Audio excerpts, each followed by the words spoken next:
Hello, welcome to a new video of Squash Originals. Today I want to talk to you about how to return a deep cross court on the backhand side of the court. What are the common mistakes, how to move to this shot, what is the shot selection and how to hit this shot technically. Let's get into it.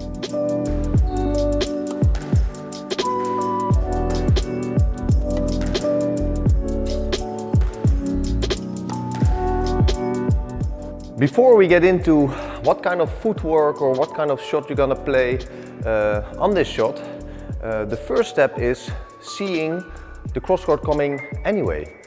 So the perception. And what is important with the perception is where do you look at as a player, and are you aware of what you're looking at?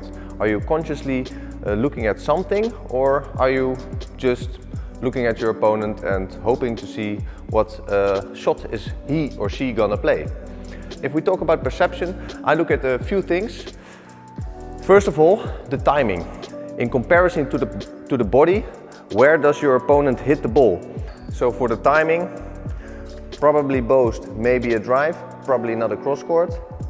Probably drive, maybe a cross court, maybe a boast, but you have to use the hand. More in front, probably cross court, maybe a drive, probably not a boast. These are the small key elements to look into. So looking at timing is very important. Then, as I already mentioned here, the racket surface, so where is the racket surface pointing, could also give a good idea of where the ball will go. So looking at timing, racket surface, but also body position. So looking at the body position, more rotation, probability of a boast, more square to the sidewall, more likely to hit a drive, maybe a boast, maybe a cross court, more open, probably a cross court, maybe a drive, probably not a boast. So nothing is a certainty, but it can give you an indication. So these three key elements, the timing, the racket surface and the body position, can give a very good indication of what kind of shot your opponent is going to play. So after perception, it's a decision moment. And the decision moment is, can I volley this shot or can I not volley this shot? The better player, the pro squash players, the moment the ball leaves the racket of the opponent, they estimate where the ball will end up. And this could be in the sidewall, this could be on the floor, but it's even, they are able to see if it's gonna hit the nick. The moment the ball leaves the racket, most of those players can already estimate, okay, this is gonna bounce in the nick in the back of the court or in the sidewall, which means the moment the ball leaves the racket of the opponent, they can already estimate, can I reach it to hit the volley or can I not reach it?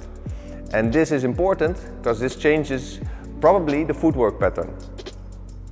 If it's a volley, for example, and this is my regular tee position when the ball is in the back of the court on the forehand, my opponent is gonna hit a cross now. If it's a volley, I will probably move like this. But if I am unable to volley it, my first step would not be to the side, or maybe if it's shorter, like this. But my first step would be with my left foot to the back, opening up, keeping the overview. The difference with the most players, what I see, is that they try and go for the volley, uncertain if they can reach it or not. And what happens is that when they find out here that they're unable to volley, is that they have to chase the ball in the back of the court, already being closed with their body towards the back wall, unable to have space, probably too close, and only able to flick the ball because the ball is behind them. The decision here of hitting a volley or not hitting a volley is very important for your footwork pattern for the rest of this shot. So after the decision that it's not going to be a volley, the footwork pattern for returning this cross court, what I use is this. I open up with my left foot, so I keep the overview of the front wall and the side wall. The moment I would close up, I'm unable to overview the whole situation on the court. Where's my opponent going, for example? So I open up with my left foot and I take a side step to go to the back. So open up, side step, and with this side step, as you can see, I got my preparation. So I'm not moving like this, I'm moving like this, making sure I have my preparation ready. Why is this important? For example, if the ball has a funny bounce, I'm able to step in and maybe hit the shot earlier as expected.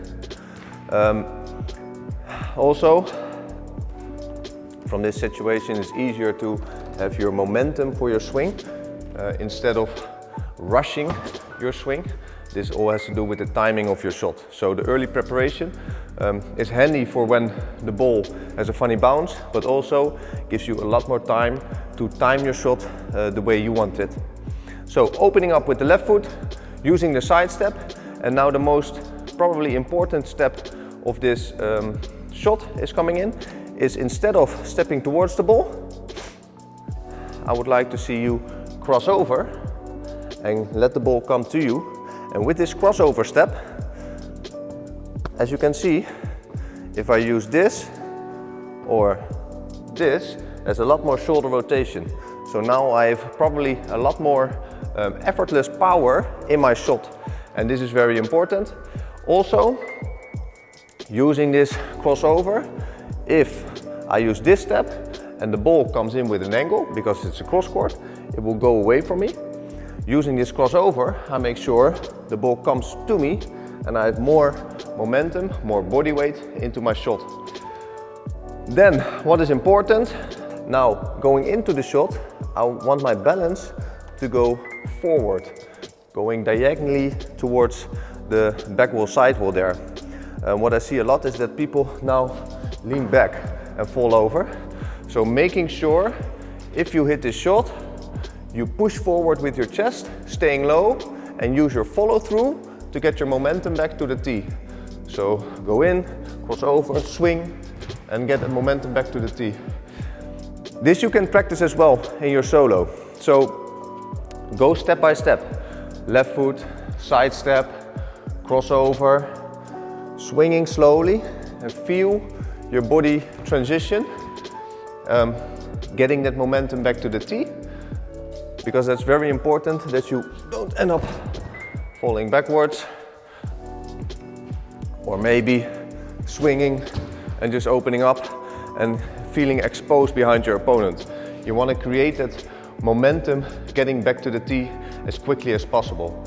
So opening up with the left foot, side step, crossover, racket is ready, use your follow through, pushing your body forward, getting the momentum back to the tee.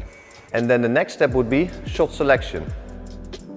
So what kind of shots would I want to play on this cross court coming in? This also depends on what kind of a cross court is coming in. Is it falling short? Is it falling deep in the court? Is it hitting the floor first? Is it hitting the sidewall first? Is it a shot with speed? Is it a shot with not so much of speed?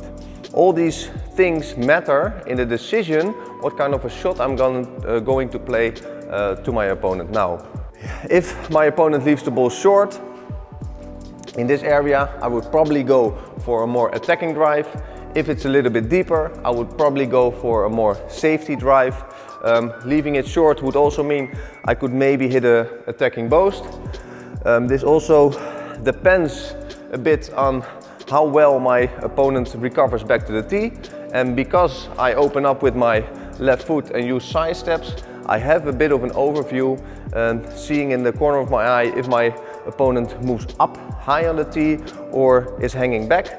This can give me a signal for the decision attacking boast or maybe attacking drive.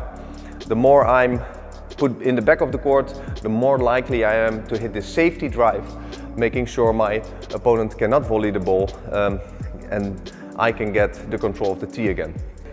The go-to shots are, I think, here the boast or a drive. And then with the boast you have two options. Maybe a forced boast because the cross court is too deep and the ball stays too far in the back, or an attacking boast because I have a bit more space. Or otherwise the drive, which would be a safety drive between service line and out of court line, keeping the flight of the ball inside of the court, so the ball doesn't go over the out of court line. Avoiding the volley of my opponent, because he will be probably here trying to volley the shot. The higher it is, he will probably let it go. I can take the control of the tee again. Or an attacking drive if I feel my opponent is either hanging back or having to move a bit here because it's a very wide cross court and he's creating an angle for me in the back of the court. What I do in a match is I alternate my shots on the same shots that come in. So when I'm getting this same cross court a few times in a match, I try to vary my shots so my opponent does not get into a rhythm of the same shots over and over. So to sum things up for you, perception, looking at the timing, the racket surface and the body position of my opponent. Then if I see the cross court is coming in, decision time, can I volley the shot, can I not volley the shot, different footwork pattern. If the cross court is coming in and I cannot volley the shot, I open up with my left foot, sidestep, crossover, using my body weight into the shot, using my follow through to get the momentum back to the tee. Decision, if the ball is a little bit deeper, I will probably use a safety drive, getting control of the tee again, avoiding the volley of my opponent. Maybe a force boast if it's a very good cross court. If it's falling short a bit, I can go for attacking drive around service line area, hitting my marker at the back of the service box, or maybe an attacking boast. Thanks for watching. Hopefully this was helpful for you. Leave your comments down below. I'll try to respond to every single one of you. Please like and subscribe if you enjoy this channel, and I'll see you on the next one.